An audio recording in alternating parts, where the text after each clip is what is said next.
사랑하는 주양교회 성도 여러분, 안녕하세요. 유병철 목사입니다. 오늘은 10월의 첫날의 기도하고 추석 명절 당일입니다.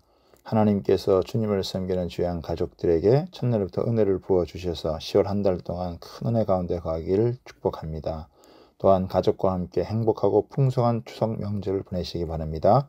10월 1일 목요일 셀라이프는 지혜는 집을 세운다 라는 제목으로 본문은 잠언 14장 1절에서 9절까지 말씀입니다.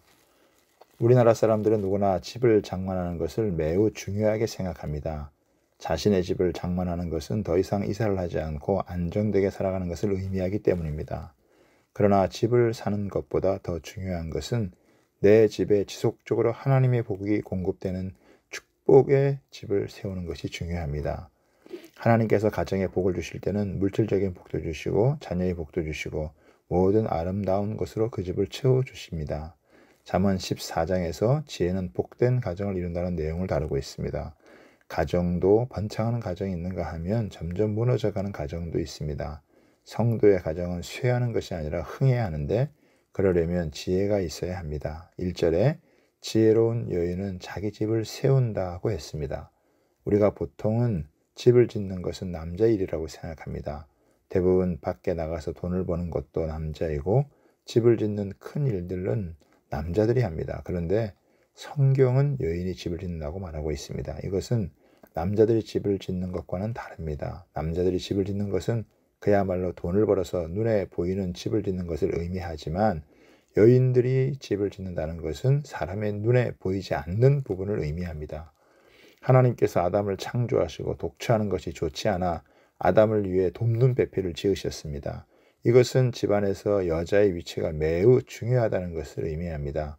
지혜로운 여자가 집을 세우고 미련한 여인은 자기의 손으로 그것을 헐기도 한다는 것은 그만큼 여성의 영향력이 크기 때문입니다. 영적으로 보면 예수님은 신랑이고 그리스도인은 신부입니다. 우리는 모두 지혜로운 신부가 되어 교회의 집을, 하나님의 집을 아름답게 세워나가야 합니다. 지혜가 집을 세웁니다. 예수님께서도 지혜로운 자는 집을 반석 위에 세워 환난이 온다 할지라도 그 집이 무너지지 않지만 어리석은 자는 모래 위에 집을 지어 쉽게 무너진다고 하셨습니다. 반석 위에 든든히 세워가는 지혜로운 가정은 어떤 가정일까요? 여호와를 경외하는 가정입니다.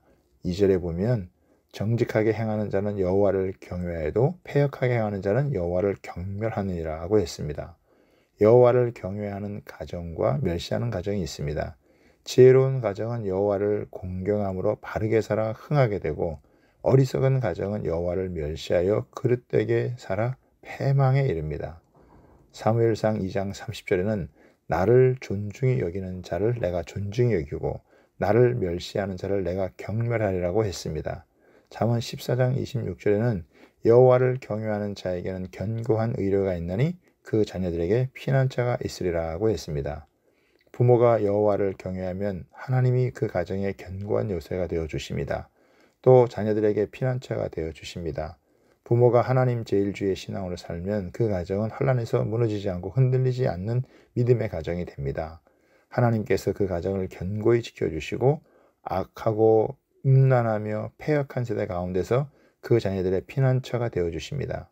여호수아 24장 15절에 보면 여호수아는 백성들 앞에서 오직 나와 내 집은 여호와를 섬기겠노라고 했습니다. 하나님을 경외하는 것은 우상을 버리고 하나님을 섬긴다는 것입니다. 여호수아가 온 이스라엘 백성들과 함께 가나안 땅에 들어갔을 때 우상을 섬기지 않고 오직 하나님만을 경외하는 삶을 백성들에게 가르쳤습니다. 이는 이스라엘 백성들만 아니라 가나안에 거주하는 모든 민족이 우상을 떠나 하나님께 돌아오도록 하는 사명을 감당하는 것이기도 했습니다. 하나님의 뜻은 하나님을 경외하는 가정을 통해 이방인들도 하나님을 믿어 구원을 받게 하는 것입니다. 사도행전 10장에 보면 가이사랴 지방에 살았던 로마 군대의 백부장 고넬료의 이야기가 나옵니다. 그는 경건하여 온 집안과 더불어 하나님을 경외하며 백성을 많이 구제하고 하나님께 항상 기도하는 사람이었습니다. 하나님은 고넬료의 기도를 응답하셔서 베드로를 초청하여 말씀을 듣도록 하셨습니다. 고넬료는 일가 친척 친구들을 불러 모아 사모하는 마음으로 말씀을 받았습니다. 그러자 그 가정에 성령이 임했습니다. 오순절에 임했던 동일한 성령님의 역사가 나타났습니다. 하나님은 이방인에게도 생명을 얻는 회개를 주신 것입니다. 하나님을 경외했던 고넬료의 가정은 이방인 선교의 못자리판이 되었습니다. 이처럼 하나님을 경외하는 가정은 이웃과 열방도 구원하는 일에 쓰임받는 귀중한 가정이 됩니다. 시편 112편 1절 2절에 보면 여호와를 경외하며 그의 계명을 크게 즐거워하는 자는 복이 있도다. 그의 후손이 땅에서 강성하며 정직한 자들의 후손에도 복이 있으리로다 라고 했습니다. 또한 시편 102편 17절에는 여호와의 인자하심은 자기를 경외하는 자에게 영혼부터 영혼까지 이르며 그의 의는 자손의 자손까지 이르리니 라고 했습니다. 죄양교회에 속한 모든 가정들이 말씀을 통해 지혜를 얻어 하나님을 경외하는 가정이 되어 이웃을 살리고 열방을 살리는 축복의 통로가 되는 가정이 되기를 바랍니다.